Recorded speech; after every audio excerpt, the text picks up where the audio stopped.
मान कहते हैं। परम सम्माननीय आदरणीय अतिथिगण, प्रधानाचार्य महोदय, शिक्षकगण और मेरे प्रिय साथियों, आप सभी को स्वतंत्रता दिवस की हार्दिक शुभकामनाएं। मैं प्रतीक बर्मन देश प्रेम और राष्ट्र निर्माण के इस उपलक्ष्य पर अपने विचार आपके समक्ष प्रस्तुत करता हूँ। आज़ादी। आज़ादी का असली मतलब वही समझ सकता है जिसने कभी गुलामी की हो। हम सौभाग्यशाली है कि हमने स्वतंत्र भारत में जन्म लिया। यूँ तो आज़ादी के लौ 1857 में ही जल चुकी थी, जो मशाल बनकर 1947 में हमारे देश को आज़ाद करें। प्राचीन, मध्यकालीन और वर्तमान भारत के उदाहरणों से मैं स्पष्ट करना चाहूँगा कि जब हम फिरंगियों के फेरे में फंस गए थे तो रंग दे बसंती चोला के एक आवाज़ पर टोलों के टोले उमड़ आते थे और उनके वंदे मातरम के नारों से आने वाला खून में 5-5 डिग्री का उफान अंग्रेजी शासकों की जड़ों में तूफान ला देता था। लोग मर जाते थे, लोग मिट जाते थे, लोग फांसी तक चढ़ जाते थे, तो वो भी अपनी देशभक्ति साबित कर रहे होते थे, क्योंकि यह उस दौर की देशभक्ति की कसौटी थी।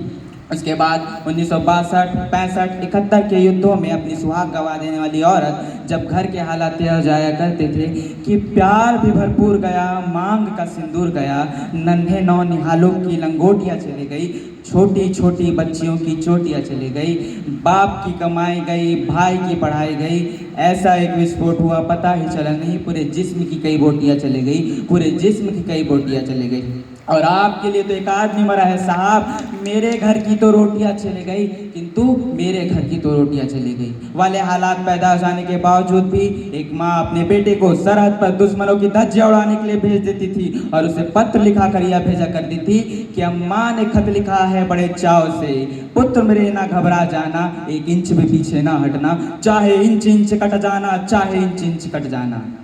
और इस तरह पूरा परिवार अपनी देशभक्ति साबित कर रहा होता था।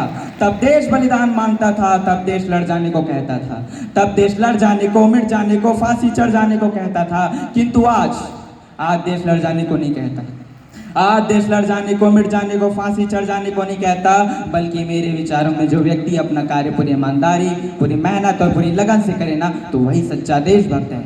मैं नहीं मानता कि फेसबुक और व्हाट्सएप के डीपी को 3 रंग में रंगना देशभक्ति है। और यदि आप कहेंगे कि साल में 2 बार हाथ में तिरंगा ले लेना अगर देशभक्ति है, तो मैं आपसे पूछना चाहूँगा कि फुटपाथ पर रहने वाला वो बच्चा ट्रैफिक के छाव में और नंगे पाँव में जब वो तिरंगे बेच रहा होता है, तो क्या आप उसकी देशभक्ति कहेंगे? यह उसकी देशभक्ति नहीं, यह उसकी देशभक्ति नहीं, उसके पेट की भूख की शक्ति है जो उसे ऐसा विवश करती है ऐसा करने पर।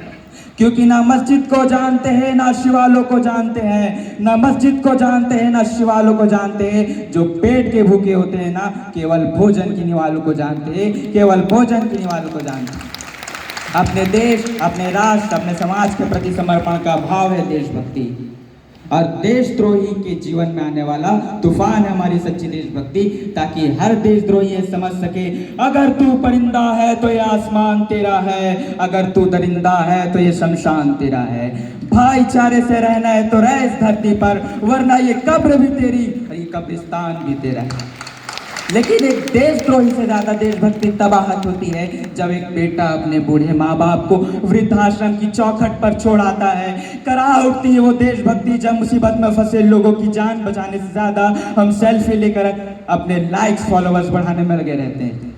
आज इस दौर का युवा जिसके ऊपर जिम्मेदारी थी अपने राष्ट्र की आशाओं को बांध रखने की, वही युवा 4x4 इंच की छोटी सी स्क्रीन पर अपने कोमल उंगलियों के घर्षण मात्र से अपने मन के भावनाओं की इमोजी भेज रहा होता है। और मैं बता दूं, महिला सुरक्षा के मामले में हम आज भी 4थे स्थान पर आते हैं। हम एक ऐसे समाज में जीते हैं जहां पत्थर के मृत को लगते हैं 56 भोग और भूखे नंगे तड़पते सो जाते हैं लोग, भूखे नंगे तड़पते सो जाते हैं लोग। मजदूर को मजदूर समझिए, मजबूर नहीं, गरीब को काम दीजिए, दान नहीं। अगर दान देने के इच्छुक है तो जीते जी रक्तदान दीजिए और मरने के बाद अंग दान देकर किसी मरते हुए को जीवन दान दीजिए। यही सच्ची देशभक्ति, यही सच्चा राष्ट्र प्रेम है।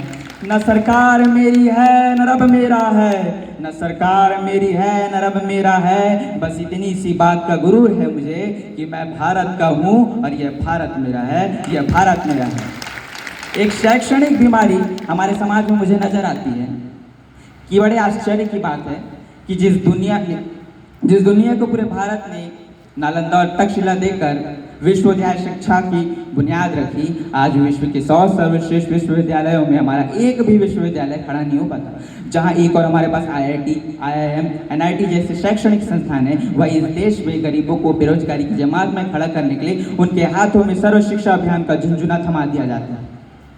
और मैं बता दूं, इस शैक्षणिक बीमारी का केवल एक कारण, वो हमारे देश की शिक्षा नीति आज केवल 2 प्रकार के लोगों के लिए बन के रह चुकी है। पहले वो जो विद्वान है, दूसरे वो जो धनवान है।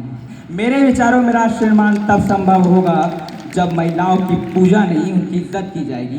राष्ट्र निर्माण तब संभव होगा जब हम जातिगत आरक्षण नहीं, समाजी सशक्तिकरण पर बात करेंगे। राष्ट्र निर्माण तब संभव होगा जब स्वच्छता अभियान में भारत का प्रत्येक नागरिक अपना हाथ बटाएगा, स्वच्छ भारत, स्वस्थ भारत को दिल से अपनाएगा। बड़ी बड़ी बातें नहीं, छोटी छोटी कोशिशें करनी होगी, क्योंकि ठोकर हमें पहाड़ों से नहीं, पत्थर से लगा करती है।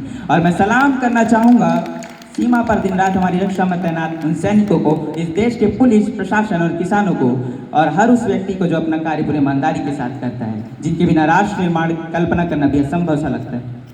और आज इस मंच से पूरी जिम्मेदारी के साथ मैं भारत का बेटा यह कहना चाहता हूँ कि हमारा राष्ट्र निर्माण तब संभव होगा जब हम सब, मैं, आप, हम सब मिलकर प्रयास करेंगे। क्योंकि हमारे देश की जिम्मेदारी नहीं हमें आगे ले जाने की, हमारी जिम्मेदारी है देश को विकसित बनाने की और हमारे राष्ट्र को आगे ले जाने की। अंत में मैं अटल जी की पंक्तियों को दोहराना चाहूँगा। ये वंदन की धरती है, अभिनंदन की धरती है, ये वंदन की भूमि है, ये तर्पण की भूमि है, अर्पण की भूमि है, इसकी नदी नदी गंगा, इसका कंकड़ कंकड़ शंकर है। हम जिएंगे तो भारत के लिए और मरेंगे तो भारत के लिए, और मरने के बाद हमारी अस्थियों को कोई कान लगाकर सुनेगा तो एक ही आवाज आएगी, भारत माता की जय, वंदे मातरम। धन्यवाद।